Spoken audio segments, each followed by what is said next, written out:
오늘 강연을 해 주실 분은 한양대학교 에너지공학과에 근무를 하고 계시는 선양국 교수입니다. 선양국 교수께서는 서울대학교에서 박사학위를 하고 지금 현재 2000년부터 한양대학교 에너지공학과에 교수를 하고 있으며 우리 2007년부터 한림원 정의원이시고 각종의 에너지 관련 파워든 ACS 에너지 레터스든 여러 쪽의 저널의 에디터를 하고 계시고 특히 일렉트로 케미컬 소사이어티의 펠로와 인터내셔널 소사이어티 오브 일렉트로 케미스트리의 또 펠로를 하고 계시고요. 또 포스코 석자 교수입니다. 석자 교수를 제가 정년 퇴임하면서 한양대학교 석자 교수가 한 분이 있는데 금속 신소재를 안 주고 미래를 위해서 에너지공학과로 석자 교수의 기금이 에너지공학과로 넘어가시면서 우리 선양국 교수님께서 받고 있습니다. 그리고 물론 포스코도 에너지 쪽에 배터리 쪽에 하고 있으니까요.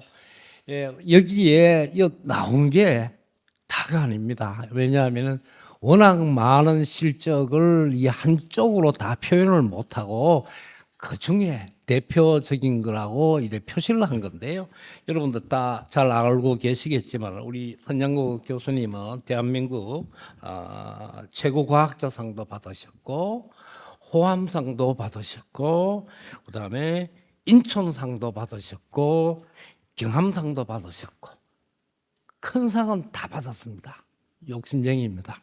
욕심쟁이시고 수많은 상과 여러 가지 특허 기술 이전을 통해서 항상 연구하는 게 그냥 페이퍼로 끝나는 게 아니고 우리 대한민국 산업의 에너지 쪽에 배터리 쪽에 직접적으로 적용이 될 수 있는 기술을 우선으로 연구하시는 분이라는 걸 제가 알고 있습니다. 그리하고 여기 또 하나 중요한 거는 또 우리 선양국 교수님께서 우리 한림원에 또 특별 발전기금 회비도 내주셨습니다. 큰 기금을 내주셨는데 말씀드리기는 좀 그런데 상당히 다른 회원보다는 많은 큰 기금을 우리 한림원에 발전기금으로 했고 그 돈을 가지고 이 강연장의 공사의 일부가 들어갔습니다. 그렇게 이해를 해주시고. 자, 그러면 많은 이야기 간단하게 우리 선양국 교수님은 대한민국에서 리튬 배터리 분야의 세계적인 석학이시고요.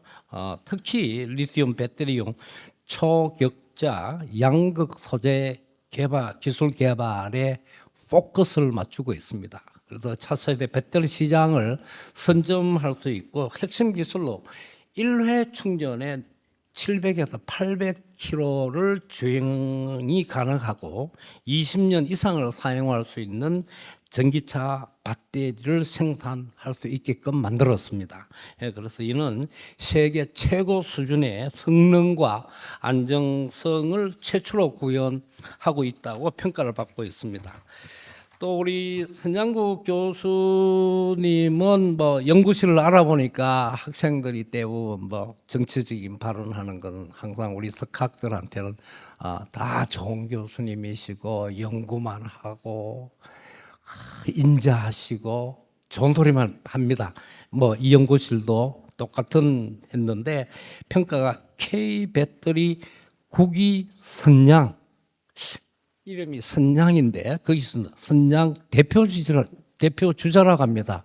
선양국 나라 국자가 아닐 것 같은데 선양국 그러니까 대한민국 국가의 최고 국위 선양 대표라고 아마 우리 교수님 성함과 몹시 어울리는 평가인 것 같습니다.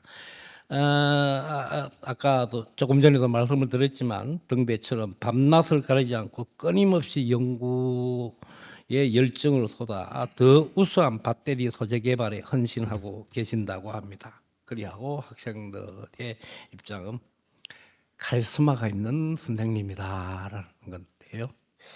어렵다는 이야기죠, 그죠? 그 정도 많이 하고 예? 그래서 국이라는 선량이라는 단어, 등대라는 단어, 카리스마라는 단어가 아마 선장국 교수님을 표현하는데 다 사용을 하고 있다고 생각을 합니다. 자, 뭐 긴 이야기가 수없이 많겠지만은 이 강의를 시작을 하겠습니다. 여기 계신 분들 다 일어나셔가지고 큰 박수로 맞이해 주시면 감사하겠습니다. 다 일어나 주시고요. 예, 선장국 교수님.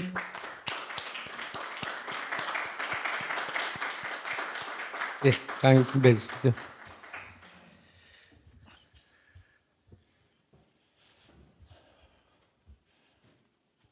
감사합니다. 너무 가찬에 소개를 해줘가지고 몸둘 바를 모르겠습니다. 이렇게 저를 초대해 주신 우리 원장님 감사드리고요. 그다음 우리 제가 뭐 좀 번거롭게 해서 번거롭게 생각해서 우리 지도 교수님 부르시지 모시지도 않았는데 오신 우리 이하영 교수님, 그다음에 전임 원장이신 이행구 교수님, 원장님, 그리고 우리 학생들 감사합니다. 예. 오늘 말씀드릴 내용은 미래를 저장하는 기술이란 기술 차세대 2차 전지에 관해서 말씀을 드리도록 하겠습니다. 이건 대한민국 지도입니다. 뭐 위에 북한은 너무 빼고 했습니다만은 저는 고향이 경상남도 남해의 어촌 마을에서 이제 성장을 했습니다. 지금 이 어촌 마을은 지금 우리나라에 보면은 서포 김만준 선생께서 구운몽을 쓰신 기양지였습니다. 뭐 저희 지금 가보면은 아주 뭐 좋고 아주 자연적인 자연을 보관하고 있어서 아주 좋습니다만은 제가 어릴 때는 전기도 안 들어오는 그런 아주 시골에서도 아주 시골 동네였습니다. 그래서 그쪽에서 제가 태어나서 그다음에 이제 중학교까지는 여기서 졸업을 했고요. 그다음에 고등학교는 진주로 이제 갔었습니다. 진주로 갔었고, 그다음에 이제 대학교는 바로 서울로 왔어야 되는데 서울로 못 오고 있어 광주로 전남대학을 갔었습니다. 그 전남대학교는 그 당시에 제가 다닐 때는 화학공학과 특성화 대학이었습니다. 근데 이제 경북대학교는 이제 그때 뭐 전자공학, 부산대학은 기계공학과 이런 식으로 돼 있어가지고 하여튼 저는 뭐 다른 분야보다는 화학공학 쪽에서 관심이 많아서 화학공학을 갔었고 그때 저희들 동기가 한 400명 정도 됐었습니다. 그래서 굉장히 정부에서 지원도 많이 주고 해주고 굉장히 그 당시에 연구설 이 실험 장비 이런 것도 저희들이 가분할 정도로 사실은 오퍼레이션을 못할 정도로 그런 좋은 장비들을 정부에서 지원해주고 뭐 하여튼 그런 때가 있었습니다. 그래서 거기에서 이제 공부를 했고 뭐 그 당시에도 또 한 10% 정도 되는 친구들 저희 동기들한테는 많은 장학금 혜택이 있었고 그래서 이제 거기서 공부를 하고 이제 다음에는 이제 호남선을 타고 이제 서울로 올라왔습니다. 서울로 올라와가지고 저희 우리 지도 교수님이신 유하영 교수님 밑에서 제가 석사, 박사를 했고 그래서 아직도 뭐 하여튼 뭐 대전도 좀 있었습니다만 지금 서울에 이제 살고 있습니다. 저희 연구개발 이력을 말씀드리면은 제 박사 논문은 이제 산화물 초전도체 합성하고 촉매 활성 연구에 대한 논문이었습니다.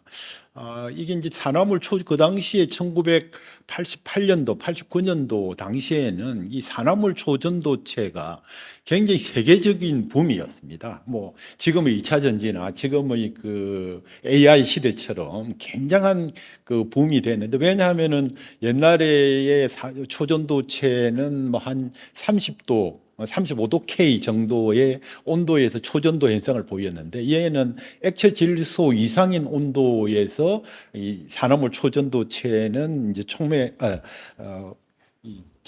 초전도 현상을 보이기 때문에 세계적인 붐이 일어났었고요. 저희 지도 교수님이 이제 산화물 초전도체의 이제 연구 테마를 주실 때는 저희 랩이 이제 여러 가지 촉매가 있었습니다. 그 중에 하나가 페록스카이트 타입의 이 완전 산화 반응 ABO3라는 이런 페록스카이트 타입의 완전 산화 반응을 이제 주로 연구 테마 중에 한 분야였습니다. 그 중에 이제 산화물 초전도체가 이트리움, 바륨, 카파 옥사이드라는 얘가 이제 옥시전 디피션시 이제 이 페록스카이트 구조를 가지고 있어서 이게 산화물 초전도체가 되면은 초전도 현상을 보이는 이런 재료가 촉매 활성이 어떨까 하는 거를 이제 저희 교수님께서 아마 관심을 가지시고 저한테 이제 이런 테마를 주신 것 같습니다. 그래서 이제 하여튼 산화물 초전도체를 이제 이트리움 베이스드 그런 초전도체를 합성을 했고, 그다음에 이제 그보다 더 높은 온도가 한 110K를 보이는 비스무스계 초전도체가 있었습니다. 두 가지 정도의 그런 산화물 초전도체를 합성을 했고, 그다음에 이제 촉매 활성들을 연구를 했었습니다. 그래서 참 그 촉매 활성 연구를 해보니 이게 기존에 있는 그 페록스카이트라고 말씀드린 대로 이게 ABO3는 완전 산화 반응의 액티비티가 굉장히 좋은 놈이었는데 얘는 완전 산화 반응에 기존에 있는 AB 란타늄계, 란타늄 스트론계 초전도체보다는 산화 반응이 완전 산화 반응이 굉장히 적었습니다. 그래서 이 논문을 쓰기가 굉장히 어려운 거죠. 그래서 이제 굉장히 고생을 많이 했었는데, 그래서 이제 돌린 게 이제 파셜 옥시데이션의 반응은 어떨까 하는 식으로 해가지고 파셜 옥시데이션 쪽으로 이제 연구를 했었습니다. 그래서 저희 교수님한테 지금도 제가 굉장히 고맙게 생각하는 부분 중에 하나는 저희 랩에서는 저희 교수님 철학이 그 당시에는 그 SCI 논문이 지금처럼 그렇게 이렇게 뭐 각광을 꼭 써야 되거나 그런 정도도 아니었지만 저희 교수님께서는 SCI 논문을 해외 SCI 논문을 써야만 졸업을 박사 학위를 받을 수 있다. 그래서 이제 SCI 논문을 꼭 써야 됐습니다. 근데 저희들은 굉장히 부담스러운 그런 입장이었죠. 그래서 어쨌거나 제가 이제 그런 프레셔를 받으면서 이제 논문을 2개를 썼었습니다. 그래서 지금 그런 그때 고생하고 교수님께서 지도해 주시고 그런 게 저한테는 큰 밑거름이 된 것 같습니다. 그 당시에 그러면서 이 논문을 어떻게 써야 되고 연구를 어떻게 해야 되는지 큰 도움이 됐고, 그런 힘으로 지금 제가 오늘날 이 자리에 있지 않을까 생각하고 다시 한번 교수님한테 감사의 말씀을 드리고 싶습니다. 어쨌거나 그 당시에 이제 그래가지고 제가 한 논문이 2편입니다. 그래서 캐타르시스 레터라는 잡지에 이제 그 이트리움 바륨 카파 옥사이드를 가지고 촉매 활성 파셜 옥시데이션에 대한 그런 논문을 하나 썼고요. 그 뒤에는 이제 그 비스무스계의 이 초전도체는 상당히 합성이 어려웠었습니다. 합성이 어려웠는데 제가 이제 섭식 베이스드 솔젤 방법이죠. 솔젤 방법으로 그 당시에 이제 비스무스계의 초전도체를 이제 특성이 좋다는 게 이제 초전도 특성을 잘 보이는 그런 걸 개발을 해가지고 논문을 썼습니다. 그래서 이 당시에 이런 섭식 방법에 대한 연구 경험을 하면서 또 연구 경험을 쌓으면서 이제 지금 하고 있는 양극재 연구에 큰 어떤 지식의 밑거름이 되지 않았느냐 그렇게 생각하고 있었습니다. 그래서 다시 한번 우리 지도 교수님께 감사드리고요. 그러면 이제 박사 학위를 하고 나서 이제 제가 삼성 헤비 인더스트리, 삼성중공업입니다. 삼성중공업에 입사를 했는데, 그 당시에 이제 삼성중공업 같은 경우는 제가 중공업에 갈 이유는 없었지만은 간 이유는 그때 이제 몰튼 카보네이트 퓨얼 셀이라는 삼성중공업에서 이런 연구 개발을 이제 했었습니다. 해서 이제 헤비 인더스트리니까 대부분 기계공학과 출신들이지만은 이런 연료전지, 퓨얼셀 쪽에서는 이제 화학공학과 공학자들이 필요하다. 그래서 이제 공학을 전공한 사람이 필요하다. 그래서 제가 삼성 헤비 인더스트리에 이제 입사를 해서 몰튼 카보네이트 퓨얼셀 개발 팀장을 했었는데, 몰튼 카보네이트 퓨얼셀은 잘 아시다시피 이런 650도에서 이제 오퍼레이션이 되고 이제 수소하고 이런 산소하고 물론 CO2하고 이제 들어가 가지고 전기가 발생하면서 되는데 이 메커니즘이 보시면은 이 카보네이트라는 이게 음이온이 Ni온 그러니까 뭐 지금 같으면 리튬이죠. 리튬 같은 게 움직이 다니는 게 이제 카보네이트 음이온입니다. CO3 2 마이너스 Ni온이 이게 캐소드, 니켈 옥사이드인 캐소드로부터 이제 만들어진 CO3 2 마이너스 이온이 에노드 이제 니켈 이런 베이스로 된 에노드 쪽으로 이동하면서 전기가 발생하는 이런 원리였는데 제가 이런 연구들을 이제 해보면서 여러 가지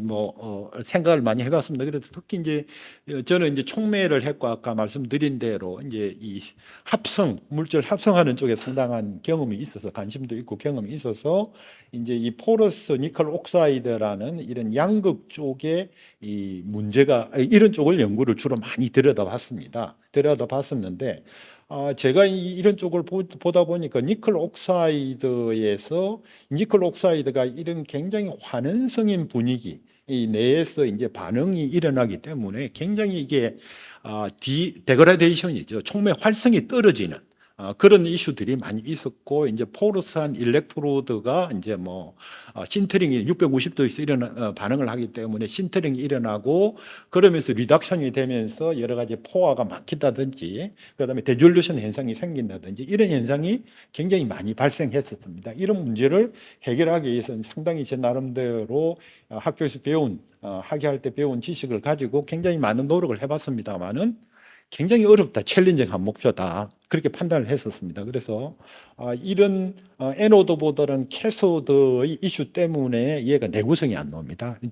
예를 들어서 몰턴 카바네이트 퓨얼셀 같은 경우는 저희들이 만들면 아마 지금 한 3년에서 5년 정도 써야 되는데 이 캐소드 쪽에 이슈가 있어서 아까 말한 데그레데이션 이슈가 있어서 수명이 안 나옵니다. 수명이 안 나와서 이걸 해결하려고 저는 부단히 노력을 했고 물론 저뿐만 아니라 세계적인 과학자들이 연구를 했습니다만은 아직도 해결을 못하고 있는 그런 상황입니다. 그래서 몰턴 카보네이트 퓨얼셀은 지금 그 내구성의 문제로 인해서 상업화 쪽에 굉장히 어려운 그런 상황이 되고 이쪽은 MCFC 쪽은 발전용으로 개발하다가 지금 중단된 그런 상태이겠습니다. 그래서 제가 보기에는 그 당시에 연구를 해보니 이 내구성하고 수명을 바꿀 수 있는 방법이 이 시스템에는 없다. 그래서 제가 이 퓨얼셀 시스템에서는 상업하기가 굉장히 어렵겠다고 판단을 했습니다. 그래서 이제 제가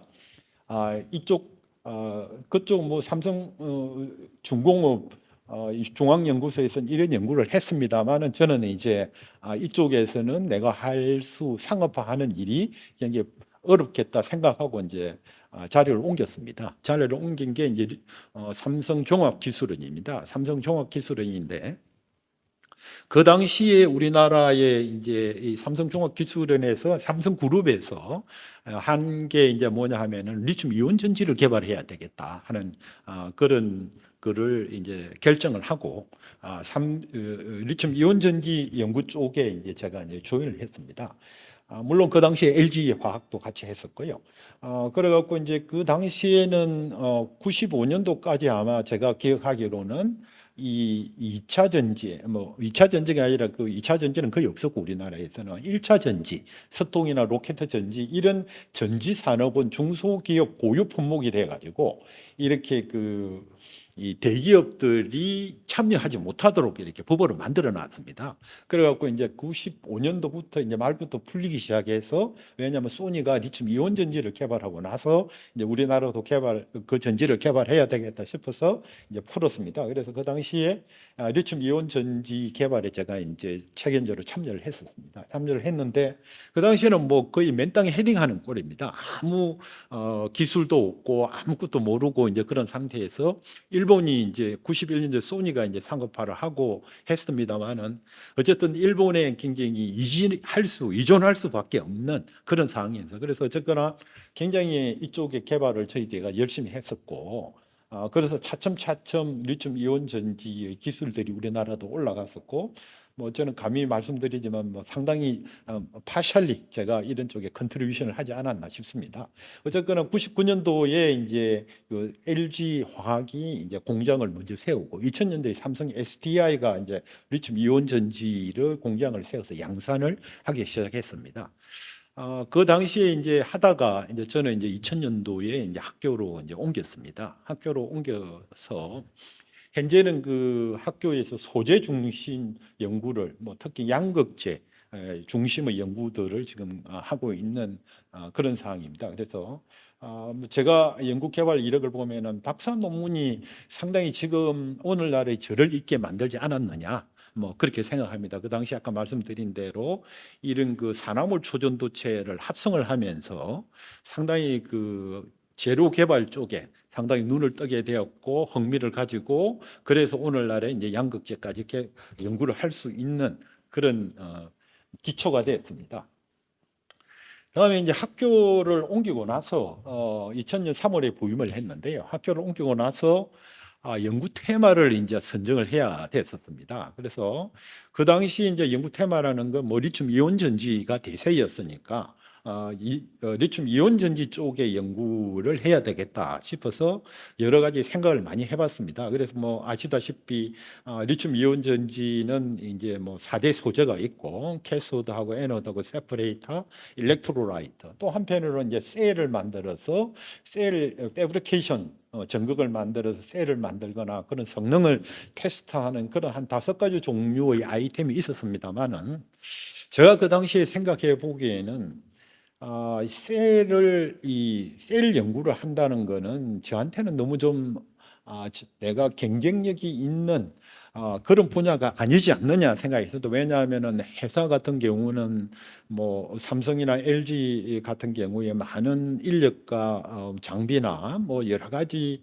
좋은 조건에서 그런 큰 대기업들하고 경쟁을 해야 되는데 경쟁을 해서 내가 살아남을 수 있는 방법이 뭐냐? 어떤 분야가 내가 살아남을 수 있을까? 하는 고민을 많이 해봤습니다. 많이 해봤는데 역시 이런 셀을 테스트하거나 셀을 만드는 그런 연구들은 아마 내가 경쟁력이 없을 것 같다. 이래서 이쪽은 포기를 했고요. 그러면 이제 나머지 소재 쪽에서 어떤 연구를 찾아야 되지 않겠느냐 싶어서 했었는데 뭐 사실은 일렉트로라이트 이런 쪽은 사실은 그 케미스트리 파트 쪽입니다. 그래서 일렉트로라이팅은 뭐 이런 카보네이트 이런 것뿐만 아니라 물론 뭐 카보네이트 디스틸레이션을 하고 이런 거는 화공에서 해야 될 일이지만은 그것보다는 첨가제를 써야 되고 하는 거는 케미스트리 분야가 돼서 제가 해야 될 부분이 아니고 그다음에 세퍼레이터도 이 분야는 뭐 거의 일본이 그 당시에 모든 소재들은 일본 기업들이 다 이렇게 주도권을 잡고 있던 상태여서 세퍼레이터도 이게 폴리머 쪽에 폴리에틸렌이나 프로필렌 베이스도 이제 프로세싱 기술이 있습니다. 그래서 저도 이게 폴리머 쪽 이쪽은 아닌 것 같고 그다음에 이제 캐소드고 애노드 2개 쪽인데 아무래도 이제 제가 산화물 초전도체 연구를 하다 보니 산화물 쪽에서 강점이 있을 것 같다 해서 이제 제가 잘할 수 있는 분야는 캐소드 쪽이 아니냐. 그래서 산화물 쪽에 있는 그런 캐소드를 선정을 했습니다. 그래서 다시 한번 말씀드리지만 저는 그 앞으로 10년, 20년 후에 제가 어떤 상태에서 세계적인 경쟁력을 갖출 수 있는 그런 연구자가 될 수 있을까? 그때부터 고민을 시작해서 연구 테마를 선정을 했었습니다. 그래서 그 당시에 뭐 지금도 마찬가지입니다만은 이 캐소드 재료 쪽은 이런 지금도 이제 레이어드 계의 NCM 계의 그다음에 뭐 스피넬 LMO 같은 경우는 지금은 거의 안 씁니다만은 그 당시에는 많은 연구가 되고 있었고 그다음에 올리바인이라는 LFP 중국에서 지금 하고 있는 그런 쪽의 연구들을 이제 제가 연구를 이제 시작하게 되었습니다. 그래서 이제 특히 또 한 가지 더 선정한 이유 중에 그 당시에는 뭐 가격적인 측면도 물론 생각을 했지만은 이 성능 쪽에서 제가 고민을 좀 해봤습니다. 이 보시면은 이게 양극재입니다. 양극재고 이게 음극재인데요. 음극재는 이제 그라파이트입니다. 지금도 음극재가 그라파이트를 쓰고 있는데 여기 보시면은 뭐 이 사실은 이 파란색, 초록색 요 부분이 지금 811 지금 현재에서 가장 많이 쓰이고 있는 그런 양극재인데 그 당시에는 이런 생각을 별로 못했습니다. 이런 재료가 개발되지도 않았고 하여튼 그 당시에는 이제 양극재의 용량이 한 뭐 150mAh/g 정도 되는 한 3분의 1이나 523 정도, 니켈 조성이 한 50% 되는 그런 조성의 양극재의 연구들이 연구를 하려고 했었습니다. 그 반면에 이제 보시면 그라파이트 같은 경우는 용량이 한 300,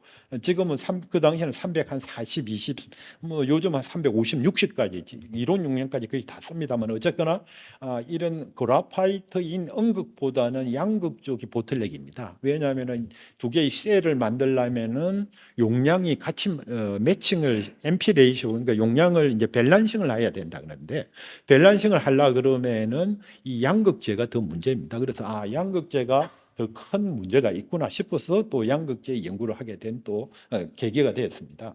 뭐 그 당시에도 이런 가격적인 측면은 별로 생각하지 않았습니다만은, 어쨌거나 지금 보시면은 이 가격적으로 살펴보면은 전기차용 배터리 가격 구조를 보시면은 원재료비가 한 70% 됩니다. 이게 배터리가 상당히 원재료에 디펜던트한 포션이 굉장히 높고, 그다음에 나머지 부분은 뭐 이런 제조비라든지 인건비 이런 부분입니다. 어쨌거나 한 70% 정도 되는 배터리 가격 원재료비입니다. 원재료비 중에서도 이런 대표적인 이런 이 소재들의 재료 가격을 보면은 배터리 하나를 만들기 위해서 양극재의 재료 비중이 한 40% 정도 됩니다.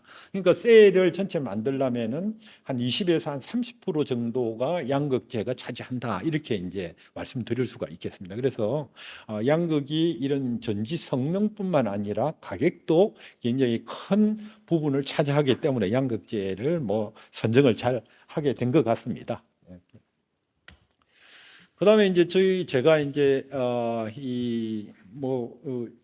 지금까지 이루어 놓은 업적 중에서 저는 그 연구를 할 때 여러 가지 생각을 많이 해봤습니다만은, 엔지니어이기 때문에 상업적인 생산이 가능한 연구를 해야 되겠다 하는 생각을 많이 했습니다. 그래서 제가 했던 뭐 여러 가지가 있습니다만은, 크게 나누어서는 하나는 조성 쪽에서 연구하고, 그다음에 이제 이게 스케일업이 되도록 실제 상업화가 될 수 있는 그런 합성법 연구, 이 두 가지를 동시에 병행을 했습니다. 병행을 했는데, 그 당시 이제 대표적으로 뭐 조성 연구 중에서 NCM, 지금도 쓰고 있습니다만 NCM인 이런 니켈 코발트 청산계, NCM 양극재의 연구를 시작을 했는데, 그 당시에는 아까 말씀드린 대로 333이라는 게 니켈 코발트 망간이 그 1대 1로 들어가 있는 그런 재료들인데, 이 재료가 사실은 그 당시 초반에 이제 초기에 나왔습니다. 그래서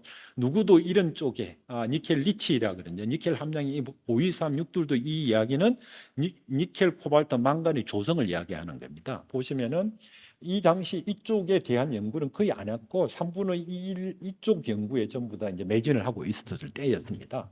근데 저는 이제 이 재료를 보면서 앞으로의 이제 트렌드는 아마 니켈 함량을 높이는, 니켈 조성이 높아지면 이제 용량이 늘어나는, 즉 주행거리가 늘어나는 이런 특성을 보이고 있기 때문에 이런 재료들이 앞으로 필요할 것이다 라고 생각해서 제가 이쪽 연구를 굉장히 집중적으로 연구를 했습니다. 그 당시에 사람들은 별로 그렇게 이런 쪽에 연구를 생각을 많이 안 했습니다. 안 했고, 어쨌거나 니켈 함량을 올리면서 전기차의 주행거리를 늘리는 이런 양극재가 앞으로 in the future 에는 한 10년 후에는 이런 재료들이 각광을 받을 거다 생각을 해서 이쪽 연구를 제 나름대로 생각을 가지고 연구를 했고요. 이런 연구를 하면서 이제 여러 가지 이제 그냥 한 게 아니라 미세 구조, 아주 모폴로지, 이 양극재의 미세 구조를 어떻게 하면은 조절할 수 있을까 하는 이런 연구.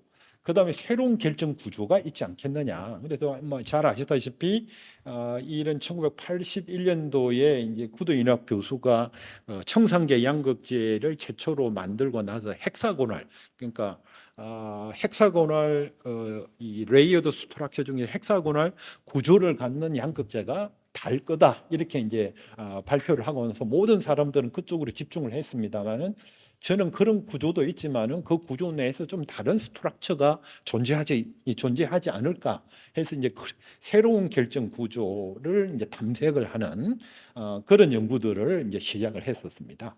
같이 병행을 했었습니다.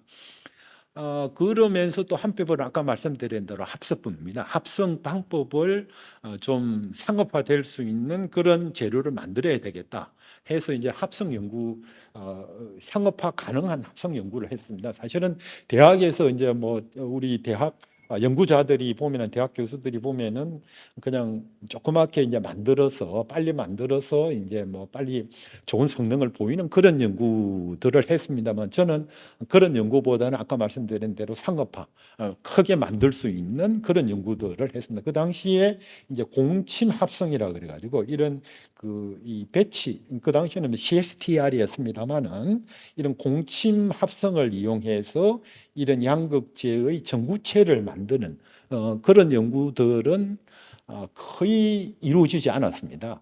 대학에서는 우리나라에는 이루어지지도 않았고 거의 일본의 이제 다나카라는 회사가 이런 공침 합성 연구를 상업화를 하고 있었고 그 당시에는 뭐 중국 회사들은 꿈에도 안 꾸고 우리나라에서 아주 초창기였습니다만은 제가 이제 이런 연구들을 처음으로 시작을 했었습니다. 그래서 이제 이런 연구들을 했고, 이 그림은 이제 그 어드밴스드 에너지 테크놀로지라는 그런 잡지에 작년에 나온 겁니다만은 이 전 세계적으로 개발 역사를 이렇게 써놓은 겁니다. 이것도 마찬가지고 써놨지만은 이 노란색으로 칠한 요 부분이 저희 연구 결과입니다. 그래서 어떤 큰 전 세계적으로 이 양극재 개발하는 쪽에서도 제가 이제 컨트리뷰션이 굉장히 큰 컨트리뷰션을 했다. 그러면 남들이 이제 다 그렇게 이렇게 알아주는, 인정해주는 그런 연구들을 많이 해왔었습니다. 그래서 2004년부터 2000년에 학교 와서 연구를 시작해서 2004년부터 이런 사이테이션이 이렇게 업적을 컨트리뷰션 할 수 있는 이 분야에서 컨트리뷰션 할 수 있는 그런 연구들을 이제 만들어내기 시작했습니다. 그래서 이제 NCM이란 아까 말씀드린 이런 양극재를 연구를 하면서 나름대로 이 NCM 양극재의 특성을 먼저 이해를 해야 되겠다 하는 생각이 들어서 이제 NCM 양극재에 대한 연구를 굉장히 많이 시작했습니다. 보시면은 니켈, 코발트, 망가니, XYG라고 하는 것들은 이거는 사실은 Li 리튬 하나에 메탈이 하나에다가 옥시전이 두 개입니다. LiMO2 이런 구조인데 메탈에 이제 니켈, 코발트, 전이금속에 메탈, 리튬, 코발트, 망간이 들어가고 이 세 개를 더한 비중은 1입니다. 1이고 그래서 아까 말씀드린 대로 6둘둘이다 하면 니켈이 0.6, 코발트가 0.2, 망간이 0.2 이런 식으로 로테이션을 합니다. 어쨌거나 이런 재료를 저희 랩에서는 아까 공침 방법으로 다 합성을 했습니다. 그래서 여러 가지 종류를 저희들이 다 합성을 해서 뭐 3분의 1부터 시작해서 100% 니켈이 100%인 이런 재료들을 합성을 했습니다. 합성을 해서 기본적인 특성들을 다 이제 이해를 하기 시작했죠. 그래서 보시면은 니켈 함량을 증대시키면은 이게 이제 디스차지 캐패시터고 실제 주행 거리에 해당되는 부분인데 이렇게 주행 거리가 이 용량이 증대되는 이런 특성을 보입니다. 그러니까 이 니켈, 코발트, 망간에서 니켈의 역할이 용량을 증대시켜주는 그러니까 주행 거리를 증대시켜주는 역할을 한다 하는 것을 이제 알 수 있고요. 그러나 니켈을 이제 우리는 뭐 리차저블이니까 2차 전지니까 니켈을 한번 쓰고 버리는 1차 전지가 아니기 때문에 계속 이게 어떤 특성을 사용하면서 어떤 특성을 보이느냐 하는 연구를 해봤는데 이게 이제 사이클링 퍼포먼스라고 사이클 라이프라고 그러는데 이 보시면은 니켈 함량이 낮은 쪽은 용량은 작지만 수명 특성이 굉장히 좋아지고 니켈 함량을 증대시키면 증대시킬수록 용량들은 올라가지만은 이 사이클 특성이 사이클 라이프가 떨어집니다. 그러니까 우리가 충방전을 할 때 용량이 계속 감소한다 이런 이야기입니다. 그래서 예를 들어서 푸요한 100%짜리 리튬 니켈 옥사이드를 쓰는 경우는 용량은 굉장히 정대하지만은 수명 특성이 굉장히 많이 감소합니다. 그래서 이게 트레이드 오프 관계죠. 그러니까 주행 거리를 늘리면은 오래 못 쓴다 이런 이야기죠. 그다음에 또 하나는 그 DSC라 그래갖고 이제 양극재의 특성을 평가하는 방법 중에 하나인데 우리가 충전을 만 충전을 우리는 충전을 4.3V까지 만 충전을 시켜놓고 풀리 차지 시켜놓고 그다음에 이제 양극을 회수를 해서 DSC에 올려놓고 우리가 이제 이 온도를 올리면서 나오는 발생하는 열량과 그다음에 몇 도에서 어느 온도에서 열이 발생하느냐 하는 걸 측정하는 그런 실험입니다. 그런 실험을 해보니 보시다시피 니켈 함량을 올리면 정대시키면은 이 DSC 템퍼레처하고 발열량이 증가를 합니다. 예를 들어서 이게 3분의 1 재료인데 3분의 1 재료 같은 거는 300도 이상에서 발열이 되고 발열량도 굉장히 적습니다. 이 이야기는 무슨 이야기냐면은 배터리에 쓰면은 우리 전기 자동차에 쓰면은 불이 거의 안 붙는다 이런 이야기입니다. 그러나 이제 온도가 니켈 함량을 정대시키면 즉 주행 거리를 올리는 경우에 예를 들어서 니켈 퓨어 리튬 니켈 옥사이드 같은 경우는 엑소소미 픽 템퍼레처가 181도입니다. 발열량도 굉장히 큰 거고, 그다음에 특히 이제 온셋 템퍼레처가 한 150도 정도 해당합니다. 이런 이런 양극재를 갖고 배터리를 만들면은 굉장히 이게 이제 굉장히 위험하다. 불이 많이 날 수 있다. 그런 이야기입니다. 그래서 이것들을 제가 이제 썸머라이즈 해놓으면 이 표입니다. 이 표인데. 이 표는 보시면은 이 디스차지 캐패시티 즉 전기차의 주행 거리를 올리려고 정대시키면은 정대시키는 방법은 니켈 함량을 이렇게 정대를 시킵니다. 정대시켜 놓으면은 주행 거리는 늘어나지만은 여기 보시면은 이 캐패시티 디텐션 사이클링 퍼포먼스인데 쓰면은 우리가 사용할 때 이렇게 성능이 굉장히 많이 감소를 한다. 그렇게 알 수 있고 또한 그 DSC 이 서머 스테빌리티로 DSC 템퍼레처 쪽도 굉장히 낮은 온도에서 발생하기 때문에 이게 전기차가 불이 잘 난다 이런 이야기입니다. 그래서 이게 보시면은 일반적인 트렌드입니다. 일반적인 트렌드고 그래서 전기차의 주행 거리를 올리면은 오래 못 쓰고 그다음에 내구성도 떨어지고 불도 잘 날 수 있다. 이게 이제 일반적인 그 트레이드 오프 관계입니다. 그래서 이거는 자연의 법칙이고요. 자연의 법칙이라서 이런 겁니다. 그래서 제가 이 논문을 그 저널 파워 소스에 2013년에 이제 냈습니다만 지금 현재 한 2,100회 정도 사이테이션이 되고 있고요. 이거는 거의 이제 2차 전지 NCM 양극재의 특성을 나타내는 바이블한 피규어입니다. 그래서 제가 어디 학회에 가보면은 항상 사람들이 이런 제 피규어를 많이 갖다 놓고 이제 처음 서두를 많이 이야기하고 있는 그런 상황이고요. 어쨌거나 이런 논문을 발표를 했는데 어쨌거나 우리는 지금 이런 일반적인 그런 현상입니다만은 이걸 극복하기 위한 방법이 있어야 되는 거죠. 그러니까 주행거리도 늘어야 되고 불도 안 나야 되고 오래 내구성도 좋아야 되고 그러면 이런 정도의 이런 포인트에 있는 이런 양극재를 만들어야 되겠다. 만들기 누구나 만들어야 되고 만들려고 이제 원하는 거죠. 원하는 거고 그렇지만 이제 굉장히 챌린징한 목표입니다. 챌린징한데 이런 걸 만들기 위해서는 그러면은 이런 현상이 용량이 정대할수록 이런 수명 내구성이 떨어지는 이유가 도대체 뭐냐 하는 거를 먼저 이제 이해를 해야 됩니다. 그래서 제가 이제 그런 이해를 이제 이런 용량 감소 메커니즘을 이제 연구를 했습니다. 연구를 한 건데 이거 우리 학생들은 잘 이해를 하겠지만은 우리 교수님이나 원장님은 잘 어떻게 이해하실지 모르겠습니다만은 이쪽이 이제 그렇습니다. 이쪽에 유니셀 볼륨이라 그래갖고 이제 이 헥사고널 스트럭처의 유니셀이 이제 헥사고널 구조고요. 이 헥사고널 구조에 이제 이 볼륨이 있습니다. 이 유니셀이 볼륨이 있는데 이 볼륨을 인시추 XRD라 해가지고 인시추로 충전을 하면서 이 볼륨 베리에이션을 한번 측정을 해봤습니다. 그 측정을 한 것도 이제 니켈이 높은 60, 80, 60 70, 80, 90, 100 이런 쪽에 이제 여러 가지 종류의 양극재를 갖다 놓고 충전을 하면서 부피가 어떻게 되느냐. 충전을 한다는 이야기는 양극재에 있는 리튬을 빼내는 반응입니다. 이제 일렉트로케미 리튬을 디리치에이션 시키는 반응인데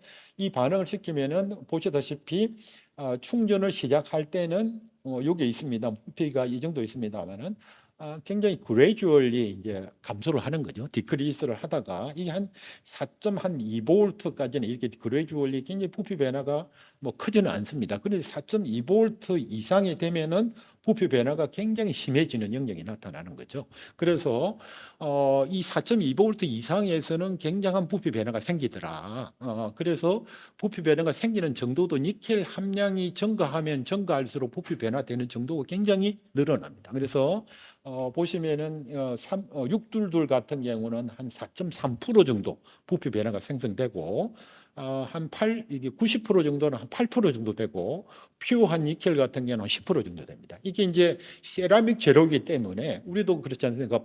우리가 밥 먹는 식기를 잘못해서 떨어뜨리면은 이게 깨지면은 다시는 붙지를 않죠. 그러니까 마찬가지로 이 부피 변화가 생성되면은 이게 이제 부피가 줄어드는 거죠. 부피가 줄어들면은 스트레스가 이제 쌓입니다. 쌓여서 이 부피 수축이 되면 크랙이 어떤 현상이 생길 거냐 하는 거를 이제 실질적으로 이제 관찰을 한번 해봤습니다. 그래서 충전을 시킨 샘플들을 전부 다 이렇게 해수를 해서 이 단면을 공같이 생긴 양극재인데 이게 단면을 잘라서 내부를 관찰해 보니 니켈이 이제 88일입니다. 80%짜리고 90% 이거는 100%짜리인데요.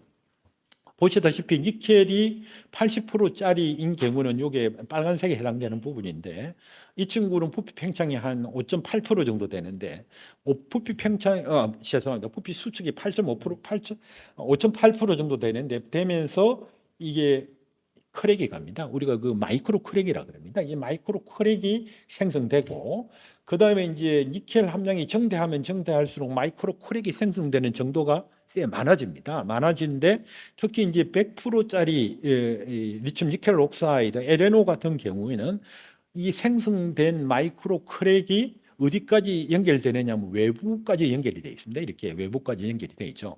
외부까지 연결되면 어떤 현상이 생기느냐 하면 이 외부에는 솔벤트가 리퀴드 일렉트로라이트가 있죠. 리퀴드가 있는데 리퀴드 일렉트로라이트는 이게 이제 크랙이 생성돼서 외부까지 연결되면은 이렇게 이 페넌트레이션이 됩니다. 인필트레이션이 됩니다. 그래서 뭐 마찬가지죠. 우리 현상 자연적인 우리 일상생활에서 보면 비가 오면은 땅에 이 구멍이 있는 땅에는 물이 잘 스며들고 그다음에 이제 아스팔트 같은 데는 물이 안 스며드는 원리죠. 그래서 이제 물이 이 마이크로 크랙이 심하게 발달돼 있는 이런 쪽에는 일렉트로라이트가 스며듭니다. 그러면 이제 무슨 일렉트로라이트가 스며들면 무슨 현상이 생기느냐 하면은 이 보시면은 이 리튬을 우리가 빼내면은 이렇게 니켈, 코발트, 망간이 산화수가 우리가 만충전을 시키면은 산화수가 삭가가 됩니다. 니켈, 코발트, 망간이 삭가가 되는데 우리가 자연적으로 존재하는 지구상에 존재하는 니켈 같은 경우는 니켈 옥사이드입니다. 이가입니다.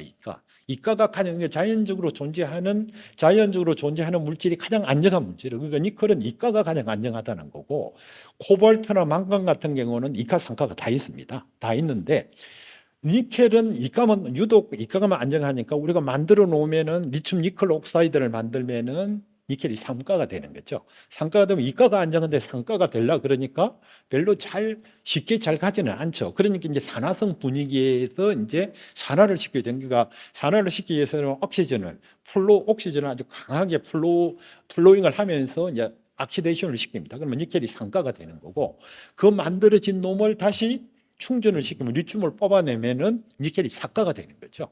그러면 니켈은 이가가 가장 안정한데 삼가도 뭐 좀 언스테이블하지만 그만 견딜만 한데 니켈이 삭가가 되어 버리면은 너무너무 불안정해요. 굉장히 리액티브하고 언스테이블하게 됩니다. 그 반면에 코발트나 망간 같은 경우는 상가가 안정하니까 삭가를 빼내도록 상대적으로 안정합니다. 그러니까 어쨌거나 니켈이 이 삭가인 니켈들이 일렉트로라이트를 만나면은 언스테이블하고 리액티브하니까 안정한 스테이블한 그런 상으로 바뀝니다. 바뀌는 게 이제 이 임퓨리티, 락살트 구조라 그래가지고 억시전을 내놓으면서 니켈 옥사이드 O2가 아니라 니켈 O2 마이너스 델타라는 이런 언스테이블한 상으로 락살트 구조로 바뀐 이런 락살트성은 불순물상입니다. 불순물이 되어가지고 리튬이 통과를 못하게 되어 있는 거죠.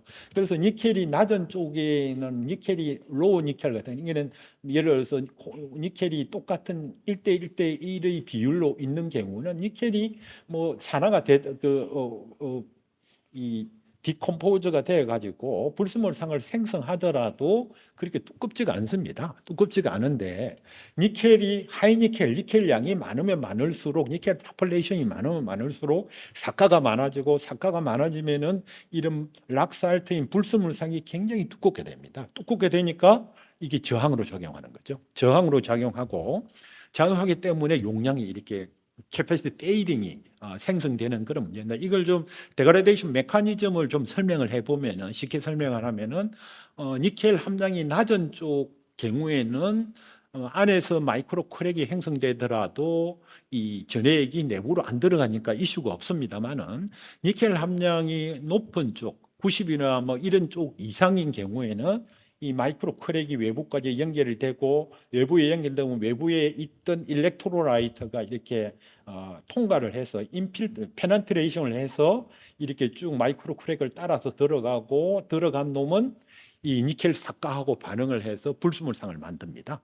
그다음에 이제 만들면은 그다음에 이게 충방전을 하면은 다시 이제 만들어진 놈에다가 다시 이제 방전을 시키면 다시 제자리로 돌아가는 거죠. 다시 이제 이 충전을 하면은 다시 마이크로 코렉이 생성되고 이러면서 계속 마이크로 코렉이 계속 커집니다. 생성되는 면적이 늘어나고 그러므로 해서 용량이 감소하는 메커니즘이 되겠습니다. 그래서 니켈 리치에서 나오는 용량 감소 메커니즘을 제가 이제 처음으로 이렇게 규명을 했고요. 그래서 이제 2018년에 제가 이런 논문을 케미스트 머처리라는 잡지에 발표를 했고 이것도 거의 바이블처럼 지금 쓰이고 있습니다. 그래서 한 1200회 정도 지금 사이테이션이 되고 있고 그래서 아까 말씀드린 그런 양극재의 NCM 양극재의 일반적인 특성이나 이런 데그레이션 메커니즘이 제가 연구를 해서 하여튼 뭐 여러 가지 많은 사람들이 인용을 하고 있고 거의 이게 바이블처럼 쓰이고 있습니다. 그래서 어쨌거나 이제 이런 현상을 알았으니 이걸 치료를 해야 되는 거죠. 치료를 그럼 어떻게 하는 게 치료를 할 수 있을까 하는 고민을 엄청 많이 했었습니다. 그래서 고민을 한 게 이제 니켈 리치 양극재에서 용량 감소를 없애는 방법을 한번 고민을 엄청 해서 하다 보니 이 두 가지의 솔루션을 찾았습니다. 하나는 농도 구배형 컨센트레이션 그레이디언트 캐소드라는 그런 농도 구배형 양극재와 마이크로 스트럭처 컨트롤드 캐소드라는 막대형 한국말로는 막대형 양극재라고 붙였는데 하여튼 이 두 가지의 방법으로 이제 해결을 했었습니다. 해결을 했고 제가 아까 말씀드린 2000년에 학교를 와서 이쪽 분야는 물론 다른 연구도 뭐 다른 배터리도 했습니다만 이 연구는 지금도 하고 있고 한 25년, 24년 이상 이런 연구들을 계속 지속적으로 하고 있는 상태입니다. 그래서 이 두 가지의 제가 해결하는 방법에 대해서 좀 말씀을 드리도록 하겠습니다. 그래서 농도 구배형 양극재는 도대체 뭐가 농도 구배형 양극재냐 그런 겁니다. 그래서 이 그림은 이게 이제 양극재는 공처럼 동그랗다 그랬죠. 동그란데 기존의 양극재 같은 경우에는 이 파티클의 내부하고 외부에 어디나 모두 다 니켈, 코발트, 망간 조성이 육들들이 다 하면 전부 다 어디서나 일정합니다. 파티클의 내부에나 중간이나 외부에나 전부 다 똑같은 그런 조성을 갖습니다만은 이 농도 구배형이라는 것은 글자 그대로 이 파티클의 내부하고 외부의 농도가 다릅니다. 그러니까 예를 들어서 이 안쪽은 니켈이 리치 쪽이고 니켈이 많은 쪽이고 외부 쪽은 니켈이 레스인 이런 구상을 했습니다. 그래서 아까 말씀드린 대로 제가 그런 특성을 이해하고 나서 어떻게 하면은 이런 문제를 해결할 수 있을까 상당히 고민을 오랫동안 해왔었고 그 중에 하나가 이제 농도 구배형이라는 이런 양극재를 이제 고안을 했는데 이게 사실은 뭐 이 그림을 이리 그려놔서 그렇지 이게 한 10에서 한 20 마이크로 정도입니다. 통상적으로 10 마이크로 정도 되는 겁니다. 그래서 이 10 마이크로를 디자인은 했는데 어떻게 하면 합성을 실제로 구현을 할 거냐 하는 게 이제 가능했던 이유는 제가 아까 말씀드린 공침 반응이라는 그런 그 합성을 제대로 컨트롤할 수 있었기 때문에 만들었다 그런 이야기고요. 어쨌거나 이 농도 구배형 양극재는 여기 보시면은 이게 이제 제로가 이 제로라는 자리가 이제 파티클의 센터고 중심이고 그다음에 이제 이 바깥쪽이 파티클의 외부입니다. 외부 쪽인데 이게 니켈, 코발트, 망간을 다 나타내는 겁니다. 특히 니켈을 보는 경우에는 파티클의 중심에서는 니켈의 농도가 일정하다가 외부로 가면 갈수록 농도가 이렇게 쭉 떨어져서 외부의 파티클의 외부에는 니켈 함량이 적어집니다. 이게 왜 만들었느냐 하는 걸 보시면은 이게 아까 말씀드린 니켈 리치가 되면은 전해하고 반응이 굉장히 강해지니까 반응성이 증대하니까 전해하고 만나는 외부의 니켈을 함량을 낮추면은 반응성이 적어질 거다 하는 게 이제 저희 아이디어였고 그렇게 해서 만들게 된 겁니다. 실제 그게 만들어졌느냐 하는 거를 이제 EPMA 매핑을 가서 이제 분석을 해봤는데요. 여기 이제 그 파티클 단면을 잘라서 그 니켈, 코발트, 망간 원소들을 매핑을 해보니까 이 보시다시피 이 가운데는 니켈이 많은 상이 보이고 표면 쪽에는 니켈이 적은 상이 보이고 그다음에 망간 같은 경우는 이게 이제 이게 좀 잘못된 거예요.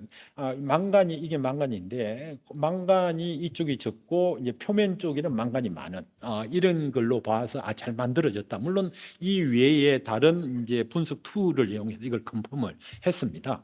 그래서 이런 재료들은 보면은 이거는 니켈이 리치인 경우에도 평균 조성은 니켈이 리치임에도 불구하고 서피스에서 실제 분석을 해보니 굉장히 불순물층이 한 5나노 정도 메타 정도로 아주 얇은 불순물층이 생성되고 이런 불순물층이 생성되는 놈들이 특성이 아주 좋더라 하는 것을 알게 되었습니다. 그래서 하여튼 이런 농도 구배형 양극재를 만들었고요.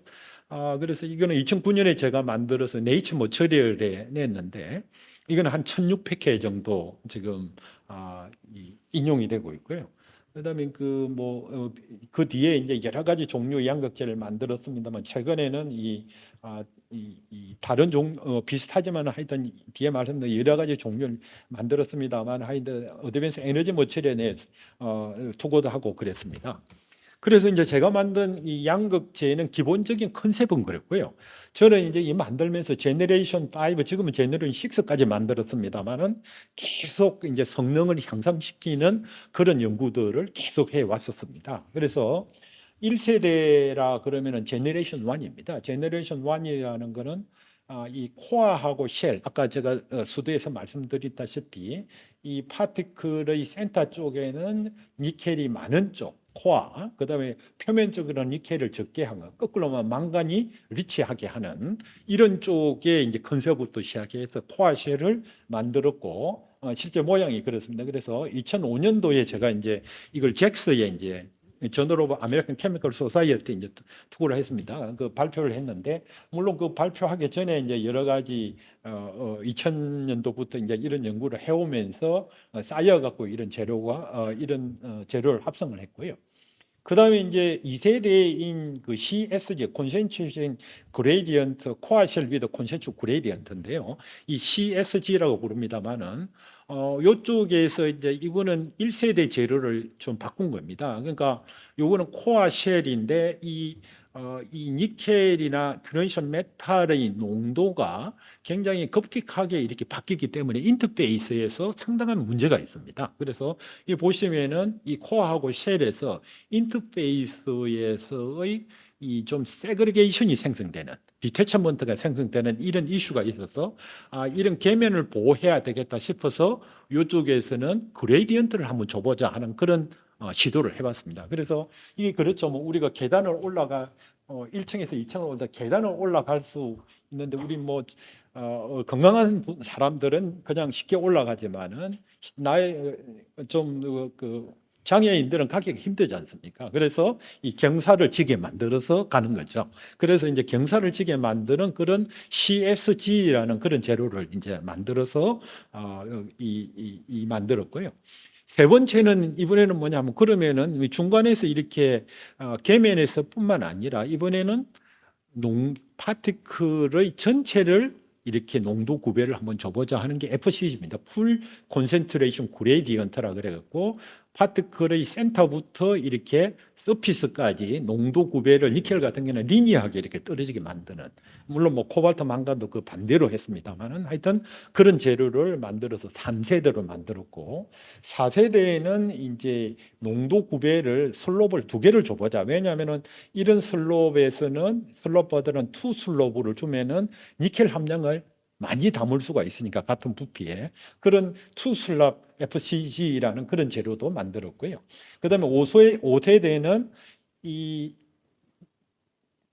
보시면은 이게 이 양극재가 사실은 보면은 공으로 하나로 되어 있는 게 아니라 1차 입자입니다. 이게 2차 입자가 전부 다 2차 입자지만 2차 입자를 자세히 보면은 1차 입자라 그러고 프라이머리 파티클이라 그러고 이런 1차 입자들이 뭉쳐 갖고 있는 2차 입자로 형성되어 있습니다. 근데 2차 입자 일반 양극재는 이렇습니다.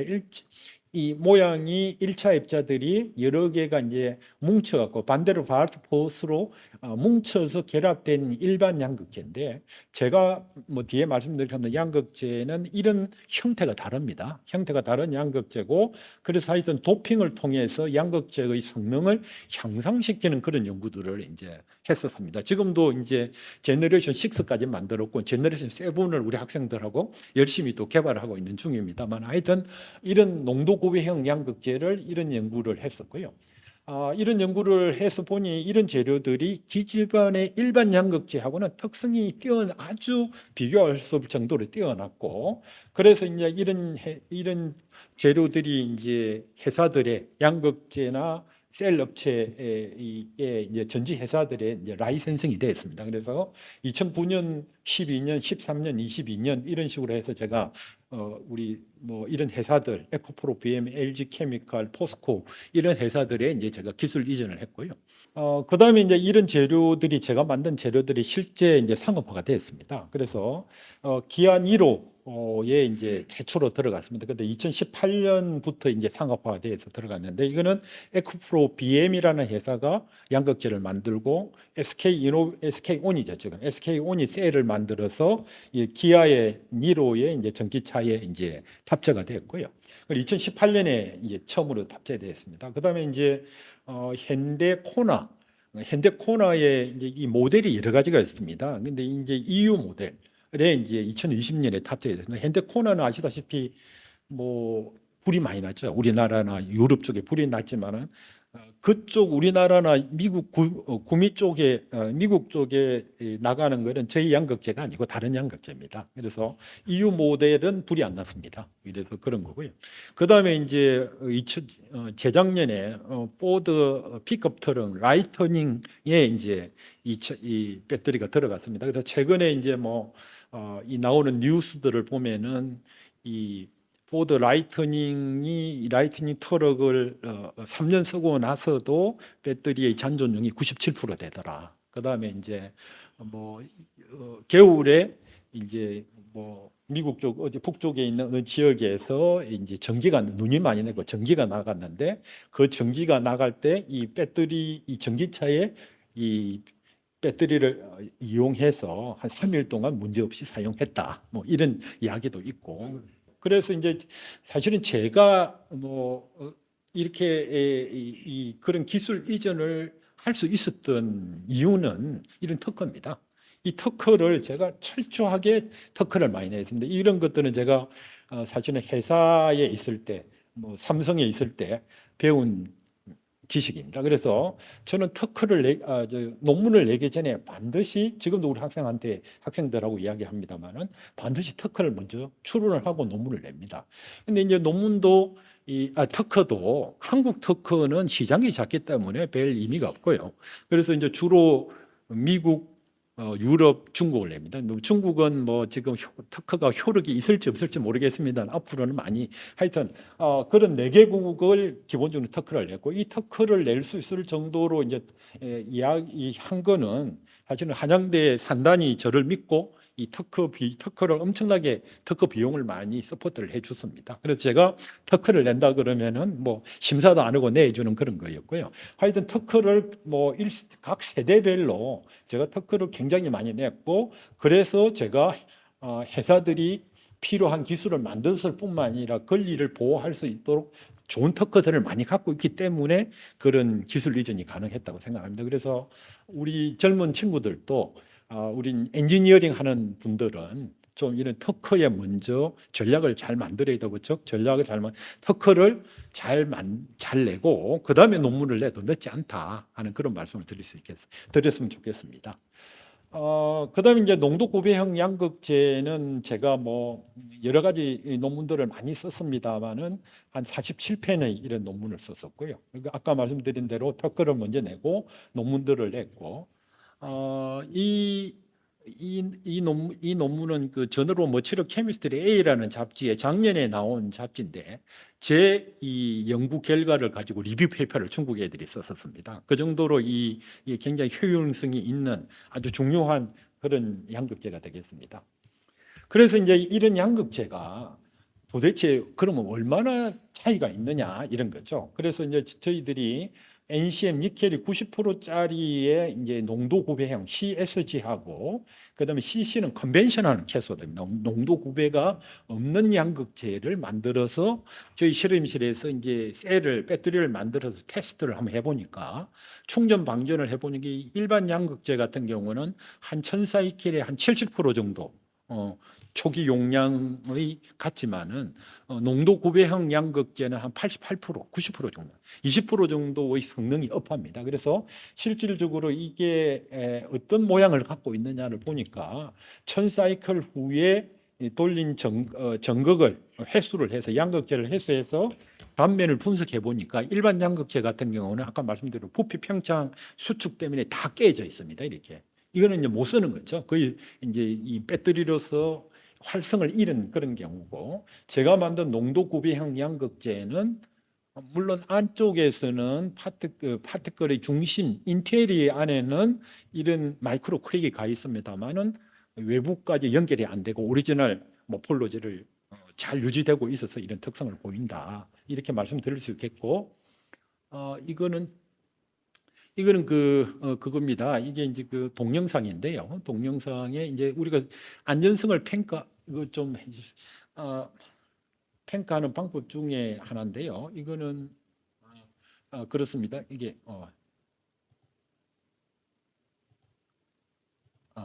이제 오버차지 테스트라 그럽니다. 이제 저희들이 파우치 셀을 만들어 가지고 우리가 4.2V까지 충전을 하는데, 충전이 과충전이 됐을 때 이 불이 나거나 폭발을 하면 안 되거든요. 그 실험을 한 건데, 보시면은 일렉트로라이트가 이제 전해 액체가 이제 이 디콤포즈가 되면서 가스가 발생됩니다. 이제 포텐셜을 올리면은 그 보시면은 이와 같이 스웰링이, 가스가 발생되니까 스웰링이 이제 부풀어 오르는 거죠. 부풀어 오르는 그런 동영상인데, 부풀어 오르고 아무 일도 안 일어나는 거죠. 이게 대부분의 양극재들은 안 좋은 것들은 이거 하면은 그냥 불이 납니다.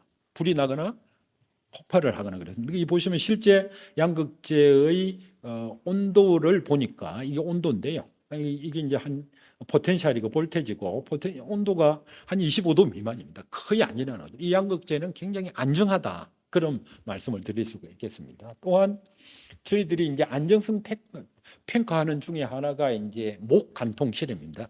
충전을 시켜놓고 충전을 시킨 상태가 가장 불안정한 상태입니다. 불안정한 상태니까 충전을 시켜놓고 못으로 찌릅니다. 이렇게 찔러 보았을 때 폭발을 안 해야 됩니다. 그래야만 안전성을 평가하는데, 이게 니켈 리치라는 일반 양극재 같은 경우에 이렇게 셀을 만들어서 이렇게 이제 위에 못으로 관통을 시켜보면은 이렇게 불이 납니다. 이게 NCA는 굉장히 안전성이 안 좋은 재고요. 그 다음에 이제 얘는 이제 아까 중국에서 많이 만드는 그런 LFP입니다. LFP는 이렇게 굉장히 안전성이 좋습니다. 여기 보시면은 못을 관통을 해도 불이 안 납니다. 불이 안 나는 그런 게 보이고요. 그래서 이제 NCA는 그 NCM이나 NCA 청산계 쪽은 이런 문제가 많이 있어서 죄송합니다. 이 많이 있어서 안전성이 좀 전기차를 썼을 때 주행 거리는 늘어나면 불이 많이 난다 하는 그런 이슈가 있습니다. 그래서 저희들이 만든 농도 구배형 양극재를 가지고 이 밑에 이제 저희들이 저희 실험 시설을 만들어 놓고 모서로 이제 충전을 시켜 간통을 시켜 보는 겁니다. 간통을 시켜도 불이 하나도 안 나는 거죠. 불도 안 나고 이런 NCA는 같은 청산계 구조인데 얘는 불이 나고 얘는 불이 안 납니다. 보시면은 온도는 한 75도쯤밖에 안 올라갑니다. 그래서 이런 양극재가 전지의 수명 특성도 내구성도 좋을 뿐만 아니라 안전성도 굉장히 뛰어나다. 이런 장점이 있습니다. 이런 장점들 때문에 이제 회사들이 이제 그런 돈을 주고 라이센싱을 하게 됐습니다.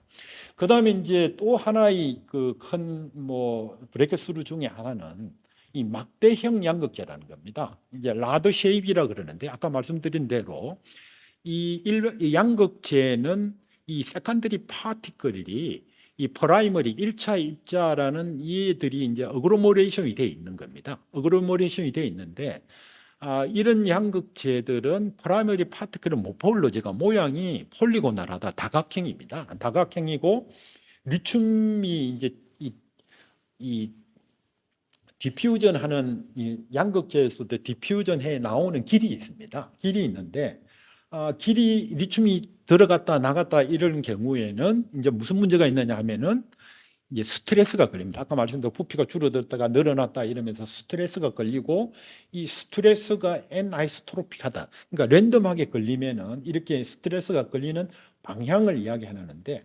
스트레스가 걸리면은 부피가 줄어드는 경우는 아까 마이크로 크랙이 형성됩니다.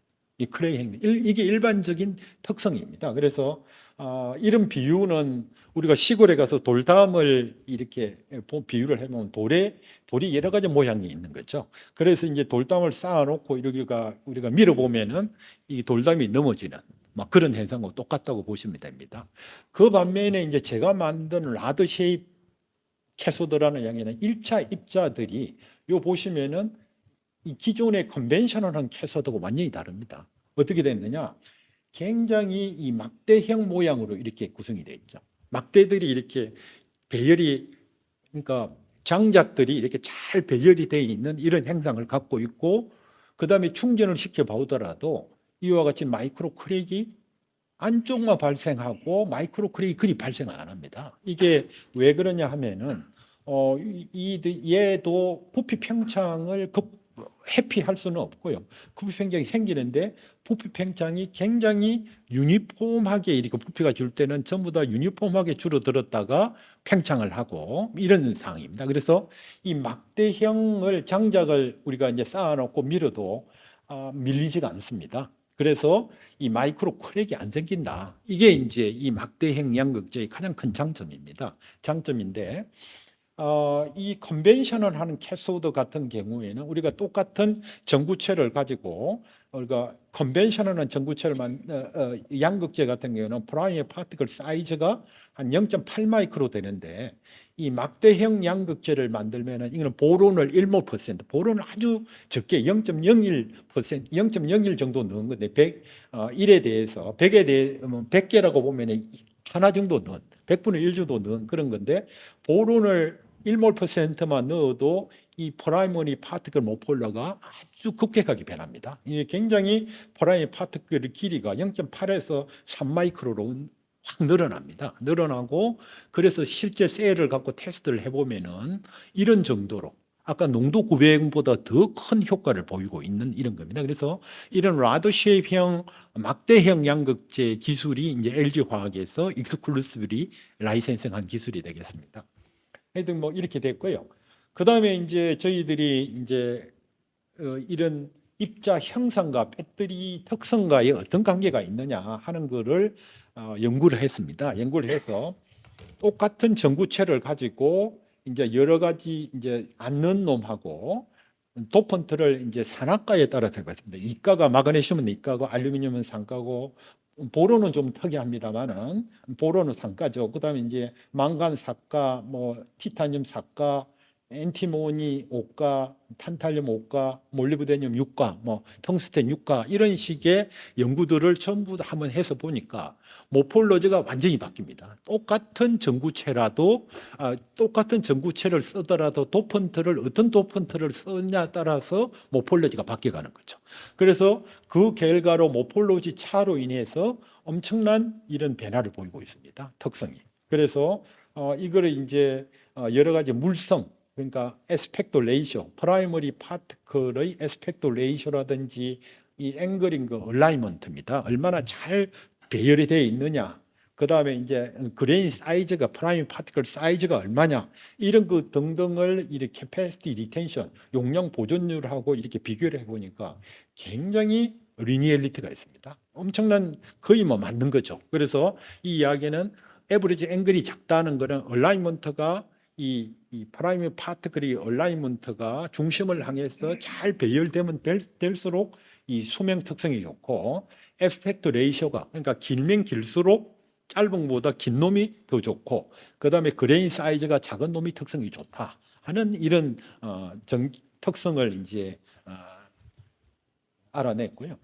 그 다음에 또 한 가지 아까 말씀드린 새로운 결정 구조, 너무 시간이 많은 것 같아요. 빨리 하겠습니다. 새로운 결정 구조 양극재를 만들었습니다. 그래서 새로운 구조라는 게 기존의 양극재들은 이런 헥사고널 스트럭처들은 TM 결과인데요. 이거 보시면은 이런 원들이 트랜지션 메탈의 이 디프렉션 패턴을 나타내고 있고 리튬은 이 전자 밀도가 작아갖고 이 디프렉션 패턴이 안 나타납니다. 그러면 얘는 리튬이 요 사이에 잘 배열되어 있구나 하는 걸 알 수 있는데 저희들이 만든 그런 결정 구조에서 보면은 이쪽에 리튬 레이어 층 사이에 이런 다른 트랜지션 메탈이 보입니다. 보인다는 이야기는 이런 경우를 보면 리튬을 빼내는 경우에는 요 사이가 비어가지고 기둥이 빠지면 이게 층이 붕괴가 됩니다. 그 반면에 저희들이 이제 개발한 이런 양극재들은 층 사이에 기둥을 세워놔가지고 이 층이 안 무너진다. 그 결과로 이런 그 헥사고널 라드 쉐입이지만은 헥사고널 구조보다는 훨씬 더 좋은 수명 특성을 보이더라 하는 그런 특허들을 저희들이 이제 했고요. 하여튼 뭐 다른 특허들도 제가 이제 결정 구조 특허를 내고 많이 출원을 하고 있습니다. 그 다음에 이제 이거는 이제 전고체 전지입니다. 막대형 양극재를 전고체 전지에 적용을 또 전고체 전지에서도 굉장히 이펙티브하면 굉장히 활성이 좋은 그런 겁니다. 그래서 일반 전고체 전지는 이 전고체 전지는 전해질이 고체니까 우리가 마이크로 크랙이 생성되더라도 리퀴드가 아니기 때문에 못 들어갑니다. 이렇게 파티클 내에 못 들어가는데 그래서 이제 일반 양극재하고 막대형 양극재를 보면은 막대형 양극재가 일반 양극재보다는 특성이 훨씬 좋습니다. 이 이유는 왜 그러냐면은 요 실제 모양을 보면은 이거는 일반 양극재고 막대형 양극재인데 일반 양극재들은 이렇게 충전을 시키면은 아까 말씀드린 마이크로 크랙이 형성되고 상당한 파티클들이 아이솔레이션이 됩니다. 이 프라임 파티클이 마이크로 크랙이 생성됨으로 인해서 아이솔레이션이 되면은 이게 이제 리퀴드 전해질 같은 경우는 이렇게 타고 들어가서 리튬의 이동 통로를 만들지만은 이 전고체 전지, 고체인 경우는 못 들어갑니다. 못 들어가니까 이 안쪽에 있는 이런 파티클들은 전부 다 데드 사이트가 되어버립니다. 그래서 수명 특성이 이 막대형 양극재. 그 반면에 막대형 양극재들은 이 마이크로 크랙이 안 생기기 때문에 리튬이 이 패스할 수 있도록 되어 있습니다. 그래서 예를 들어서 그런 거죠. 이 가다가 얘들은 홍수가 나가지고 다리가 무너져 있는 겁니다. 다리가 무너진 꼴이고 얘는 다리가 튼튼해가지고 다리가 안 무너지니까 리튬이 지나갈 수 있는 통로가 만들어지는 겁니다. 그래서 이런 전지의 이 수명 특성이 일반 양극재보다는 막대형 양극재가 훨씬 좋다. 이렇게 말씀드릴 수 있고 앞으로 전고체 전지가 상업화된다면은 저희들이 만든 이 막대형 양극재가 또 굉장히 큰 좋은 특성을 나타낼 거라고 그렇게 생각합니다. 그래서 이제 그 제가 말씀드린 것처럼 저희들이 이제 합성을 할 때 이 합성 반응기가 굉장히 중요한 건데요. 제가 처음에 이제 만들 때는 이 처음에 반응기를 시작할 때는 4리터 반응기를 갖고 시작을 했고요. 그다음에 이제 반응기의 사이즈를 계속 키워 나갔습니다. 키워 나가 가지고 8리터부터 시작해서 70리터 반응기까지 갔었고, 이 반응기를 이용해서 저희들이 양극재의 전구체를 만들면 40kg까지 만들어냅니다. 40kg 만들면 우리 학생들이 굉장히 고생을 많이 합니다. 이 40kg 만들기 위해서 이 원료라든지 이 합성하는 트리트먼트라든지 그런 게 굉장히 힘들고, 그다음에 이제 저희들이 이 만든 양극재가 이 양극재가 아니라 전구체입니다. 전구체인데 이런 말통에다가 갖다 놓으면 한 12kg 정도, 말통 하나에 이런 12kg 정도 만들어지고, 이런 걸 제가 들기도 굉장히 어려울 정도로 아주 덴시티가 높은 그런 특성이 되겠고, 실제 만든 전구체의 모양이 되겠습니다. 그래서 저희들은 아까 뭐 말씀드린 거와 마찬가지로 상업화할 수 있는 그런 실험을 한다. 그래서 이제 제가 아까 설명드린 것처럼 특성도 좋고 결정 구조나 모폴로지나 미세 구조도 좋은 양극재를 만들었지만은, 이런 양극재들이 이렇게 팔릴 수 있었던 거는 이런 상업화된 이런 기술, 이게 이제 상업화들은 전부 다 이런 공천 반응을 합니다. 그런 거에 대한 가능성을 보여줬기 때문에 저희들이 이렇게 상업화를 할 수 있었다, 이렇게 봅니다. 그래서 이제 제가 합성한 이런 가지고 있는 기술은 어떻게 보면 플랫폼 기술입니다. 플랫폼 기술이라는 것은 말씀드린 것처럼 이런 반응기를 이용해서 지금은 이제 세마이 배치 타입으로 만들고 있습니다만은, 이런 양극재의 전구체를 이렇게 잘 만들어 놓으면은, 아까 이 전구체에도 보시면 막대형 모양으로 잘 되어 있습니다. 이런 양극재들을 이런 전구체를 만들면은 여러 가지 이제 전지 형태에 다 쓸 수가 있습니다. 그래서 뭐 리튬 이온 전지는 뭐 말할 필요도 없고, 그다음에 소듐 이온 전지도 쓸 수 있습니다. 소듐은 이런 양극재를 만들어 놓고 이제 리체이션을 아니고 소데이션을 합니다. 그러니까 소듐 카보네이트나 섞어서 열 처리를 하면 소듐 양극재가 만들어지고요. 그다음에 아까 말씀드린 전고체 전지의 양극재도 충분히 쓸 수가 있고, 그다음에 리튬 메탈 배터리라 그래가지고 음극을 리튬을 쓴 겁니다. 그라파이트를 안 쓰고, 그래서 에너지 밀도가 높은 걸 쓰는데, 이런 쪽에서도 리튬 메탈 배터리 쪽에서도 저희들이 만든 이런 막대형 양극재가 굉장히 특성이 좋더라. 그래서 저희들이 만든 이런 이 플랫폼 기술이, 제가 개발한 플랫폼 기술이 있어서 다양한 전지 쪽에 다 쓸 수가 있다, 이렇게 말씀드릴 수 있고, 이 기술이 굉장히 중요한 기술이라고 생각합니다. 뭐 시간이 거의 다 됐는데요. 제가 제 자랑을 하기는 좀 죄송합니다만은, 제가 이제 영감피 인용했습니다. 구글 스칼라에서 한 건데, 뭐 저희 초반에는 별로 그렇게 이 사이테이션이 적었습니다만은, 굉장히 이제 사이테이션이 많이 높아지고 있고요. 그래서 이 제가 전체 이 퍼블리케이션 한 논문의 사이테이션은 98,000회 정도 되고, 올 6월에는 한 10만 회를 달성할 수 있지 않을까, 그렇게 이제 말씀드릴 수가 있겠습니다. 그래서 어쨌거나 뭐 HCR은 제가 한 8년 연속으로 했었고요. 올해 하면 9년 정도 될 것 같습니다. 예, 그래서 뭐 이런 그 피인용 횟수도 굉장히 높다, 이렇게 말씀드릴 수 있겠습니다. 감사합니다. 예.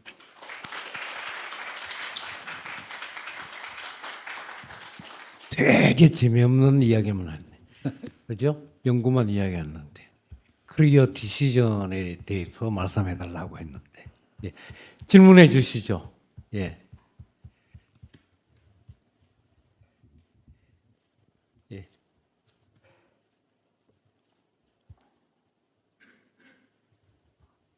네, 강연 잘 들었습니다. 저는 치과 의사하고 얼굴 성형, 구강암, 그래서 얼굴 재건하는 게 전공입니다. 그래서 잘 이해는 못 하겠는데요.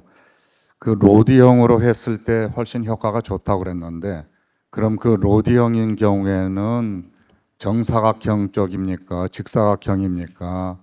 아니면은 뭐 주상 전리를 보면은 이게 육각형 상태인데, 그게 어떤 그 모양에 따른 특징이 있으신지, 아까 그냥 로드형이라고만 해서 궁금해서 여쭤봅니다. 예. 사실은 지금 이런 제가 이런 라드 쉐이프도 이제 이런 캐소드를 만들어 놓고 지금 뭐 만들지는 한 뭐 10년 정도 됩니다만은 이쪽에 대한 연구들이 상당히 이제 초기 단계입니다. 초기 단계인데 저희들이 이제 연구해 온 경험을 봤을 때는 이게 이제 라드가 이런 그 라드의 형태에 따라서 특성이 완전히 다릅니다. 그래서 뭐 이 아까 말씀드린 대로 에스펙트 레이쇼의 프라이머리 파티클의 이 에스펙트 레이쇼에 따라서 특성제 전지 특성이 달라지고요.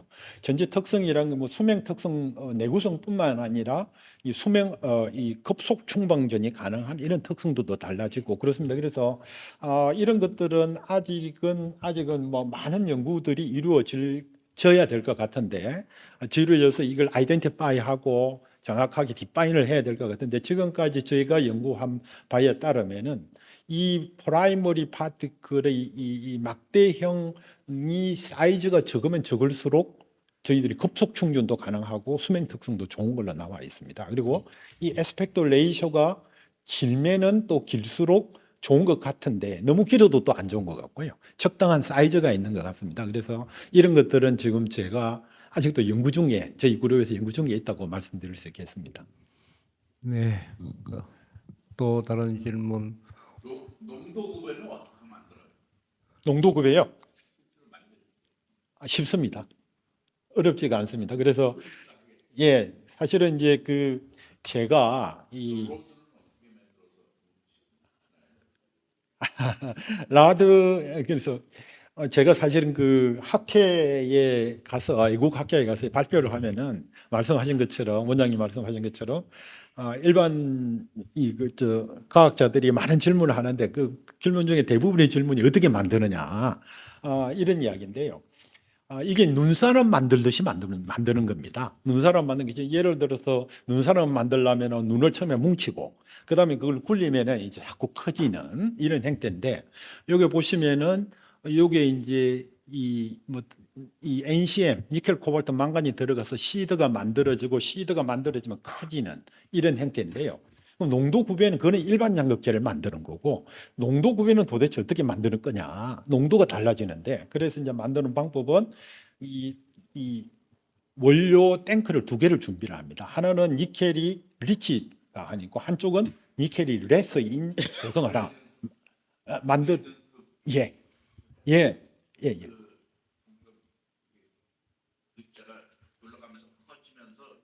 농도가 바뀌는 거죠. 그래서 이쪽에 니켈 레스를 이렇게 니켈 리치에다가 이렇게 피딩을 해 넣고 펌핑을 하고 펌핑하는 동시에 이게 펌핑을 해 줍니다. 그럼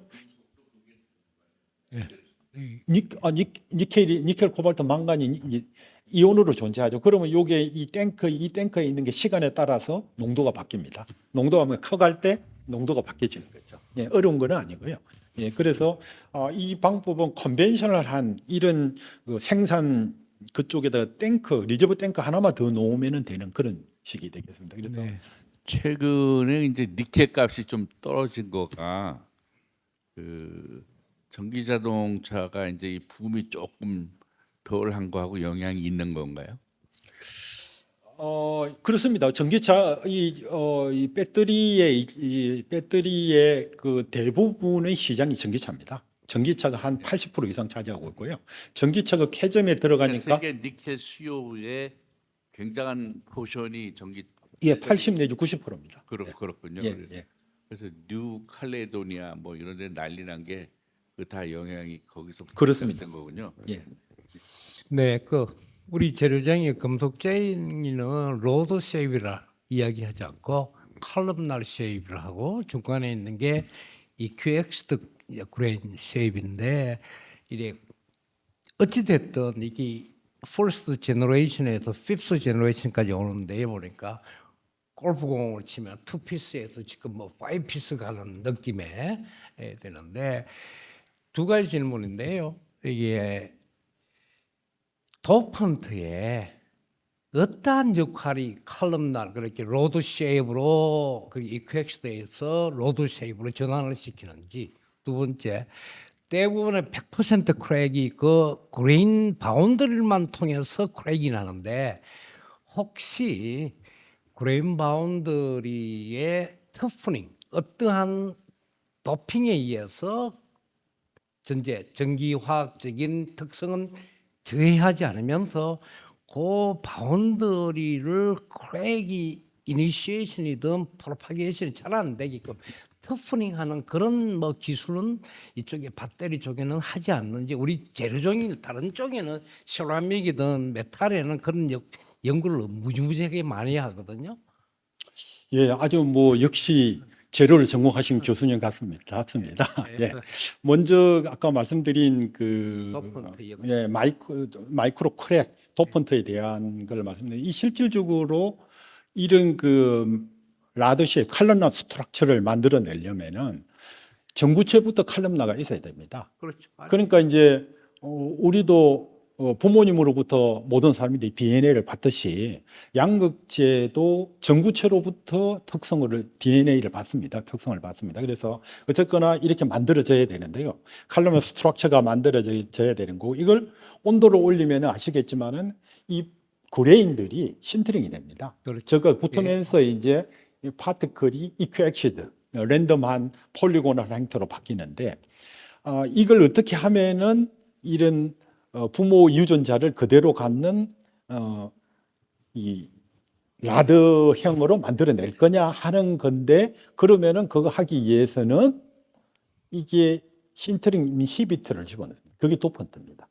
이니비터를. 예, 인히비터인데 왜냐하면은 같은 종은 이렇게 만들어져서 신터닝이 되지만은 이종이 있으면은 안 붙습니다. 예. 그래서 그런 도펀트의 영향이 그래서 이제 제가 이제 칼럼나를 만들어낼 때, 즉 라드 쉐입형을 만들어낼 때 물론 뭐 이 그레이디언트로부터 출발을 했습니다만은 이런 도펀트를 최근에는 많이 써가지고 그런 거를 했고요.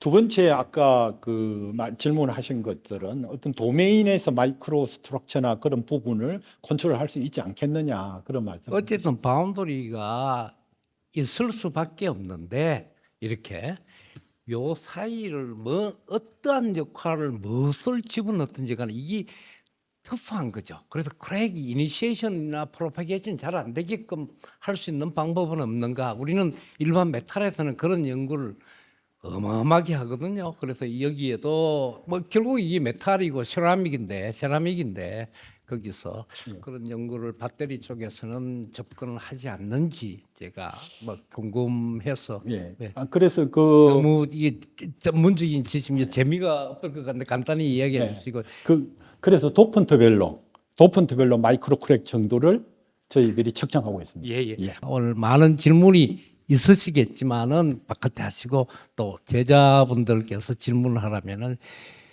정치적인 질문밖에 안 할 거고 그래서 제가 방장을 매시겠습니다. 방장한테 마이크를 주셔가지고 선생님이 연구도 많이 하시고 특허도 많이 하고 기술 이전도 많이 하는데 방장 어디 갔어요? 예. 마이크를 주셔가지고 이렇게 선생님한테 요구하고 싶은 것 아니면 바깥에 알려져 있지 않는 우리 선양국 교수님은 정치적인 이야기 말고 나쁜 이야기 해도 돼요. 예. 이러한 사람이라고 한 말씀해 주시죠. 일어나셔가지고. 예. 우리 박수를 한 마디 할까요? 용기를 주죠. 용기를. 예, 안녕하십니까. 저는 서영 교수님께 이제 박사학위를 받고 작년 8월에 졸업하고 지금 포스닥으로 연구하고 있는 김훈이라고 합니다. 사실 한 1시간 전쯤에 말씀을 주셔서 제가 좀 생각을 해봤었는데요. 좀 또 정치적이라고 말씀하실 수도 있지만 제가 생각하는 정치적인 발언하면 내가 스톱시킬 겁니다. 예. 연구 외적으로 굉장히 검소하시고 사치가 없으십니다. 그래서 거의 저와 비슷한 나이의 자동차를 지금 거의 25년 이상 된 자동차를 아직도 타고 계신데 아까 보니까 예. 그 값고 돈도 많이 벌었는데 예. SM 520을 타고 있는 것 같더라고요. 예, 맞습니다. 네, 오늘 아까 레카를 불러가 치우려고 준비를 했는데 레카가 지금 다 나오고 없대요. 그래서 좀 좋은 차로 바꾸시고 앞으로 안전운전 하셨으면 좋겠습니다. 전기차 사야지. 사실 이 말씀을 드린 건 좀 유머였고요. 교수님께서 굉장히 밤낮 없이 연구에 매진하고 계신데 해외 출장도 요즘에도 아직도 많이 다니십니다. 연세가 있으시기 때문에 앞으로 보다 좀 더 건강도 많이 생각하시고 저희 후배들 그리고 미래의 후배들도 교수님의 연구 철학을 계속 잘 배울 수 있었으면 좋겠습니다. 예. 그겁니까? 예. 한 시간 전에 말씀을 드리가 준비하신 게 예, 감사합니다. 하여튼 예, 감사합니다. 여기 아까 뭐